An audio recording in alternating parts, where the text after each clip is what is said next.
दोस्तों इस वक्त बहुत बड़ी खबर आ रही है सिवान जिले बिहार से, जहां पे एक माँ ने कर्ज नहीं चुकाया तो उसके बदले में उस इंसान ने, उसकी माँ की बेटी 11 साल की थी, उससे 40 साल के आदमी ने शादी किया। जी हाँ दोस्तों, सही सुना आपने।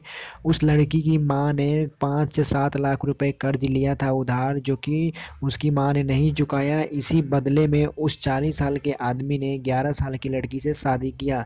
जी हाँ दोस्तों, ये घटना बिहार के सिवान जिले का है, जहाँ पे 11 साल न की लड़की नाबालिग थी, वहाँ उससे एक पिता की उम्र के आदमी ने शादी किया जिनकी उम्र 40 साल था।